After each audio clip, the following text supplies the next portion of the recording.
Hello, Lit and Comp 2. Today is a video to kind of get you into some of the concepts in the reading for today's chapter 9 and the book.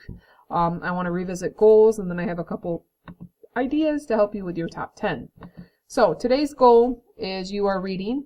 Remember, you should have all the reading done for part 2 by Wednesday, April 6th, by the end of that class period. I don't want you worrying about reading on Thursday and Friday. It can snowball pretty quickly, and it also doesn't help you or your team if you're trying to catch up on reading during these workshop days. Thursday and Friday, you'll be working on your presentations. Remember, the presentations themselves need to be ready to go on April 11th for teacher review and quick teacher conferencing. I'll be back into the building, and I want to check in with each group. And then the final presentation will take place on Friday, April 15th. After all the SAT work keys and kind of the wonky schedule that will be Wednesday, Thursday that week. And then, if I haven't said this already, make sure at the start of class on Monday the 11th, your part 2 reading notes should be done. We'll talk out a little bit and I'll answer any questions, but those notes should be done. I want you to hold on to them as opposed to turning them in this day, so you have them for workshop time on Thursday and Friday. So today, chapter 9. Chapter 9 is incredibly long. You guys are actually, whoopsies, there's the wonderful bell. You're actually going to be working off of a modified text. So let me click and show you what that looks like.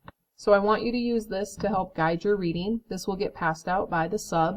You're going to read portions of the book directly in the book, just like a normal reading, but then you're going to be jumping to this mentor text. So this mentor text is a quicker, easier summary of the book. The book is incredibly long. If you look, it's 179 to 217. I mean, that's quite a bit of reading. The book is not what I would say very interesting to read anyway, even for somebody who might enjoy reading. If you want to issue yourself the challenge and read the book, that's great, but I do want you to read and consider the talking points I put on here, and you're going to go back and forth.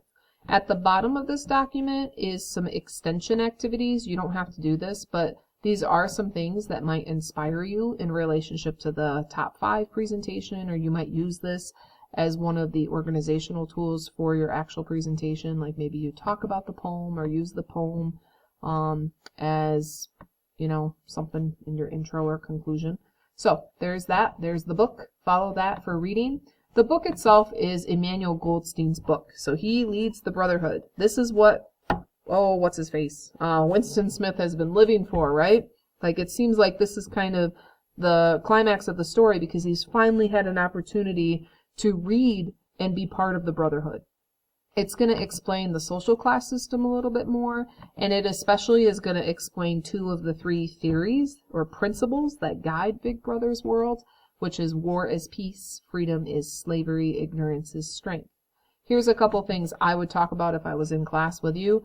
I'd definitely have you pay attention to what's going on with Winston as he reads the book versus Julia as she listens to Winston read the book. I think it's curious when you look at those 2 characters and how they view the Brotherhood. What new insights does Winston gain from reading the book? Does he learn anything new? Or does it just verify what he already knows? Or does he have a better understanding of Big Brother's world? And then finally, this is such a long chapter. There's a reason why. It may not click yet, just like chapter 6 versus chapter 7 of The Great Gatsby. But when you guys look at this pacing of what he wrote and how he wrote it, it's going to make more sense when you get to lovely chapter X or chapter 10. So, good luck with the reading. I want to bounce into a couple ideas for your top 5 presentation that you might share and use with your team today. So you might, especially if you finish reading, maybe make a list of the most interesting highlighted moments of part 2 thus far. Like, what stands out to you as super interesting or important. And just make a list. And then ask yourself what seems to be the connection, or what how could you chunk some of these things together, because that could help lead into a top 5 list. Or you could go off of key themes. What are some of the biggest themes in part 2? They might have already occurred in part 1, like we talked government control and stuff like that, but what are some of the other key themes? So here's what I kind of brainstormed. And I'm sorry, my PowerPoint won't go into slideshow mode. So what are some ideas? Hate Week is always super fascinating. And it's like really prominent in part 2, and it's definitely interesting compared to the 2 minutes hate of part 1. The black market goods I thought were really interesting from earlier in part 2. Julia's character I always find fascinating, especially as one of the only female characters in the book other than Catherine and Mrs. Parsons from part 1. And then obviously the paperweight is pretty crucial as well. So as I look at some of these things, I ask myself, what are the connections or what are the themes? Propaganda. I mean, we know propaganda is in part 1, but I think you could do the top 5 propaganda tools or most effective propaganda tools in 1984. I think you also have control, or how to break the rules and the little things that Winston and Julia do to kind of gain some control over their lives. So I'd say the top 5 trying to get control moments by Julia and Winston. And that would be things like the black market goods, visiting the Golden Country, obviously renting the little room, getting their membership to the Brotherhood.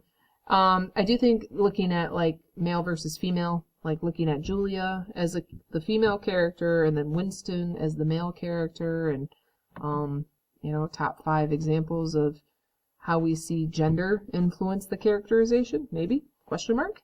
And then I do think like the chapter is more optimistic and hopeful, so maybe you say, the top 5 instances of hope. And then this is a cool resource I wanted to share. It's called Lit Charts. I discovered it a few years ago from an AP student, but it's really cool. It's kind of reminiscent of SparkNotes, but up here it's got like quotes and symbols and things like that. So you can see, oh, there's the woman that sings. Characters.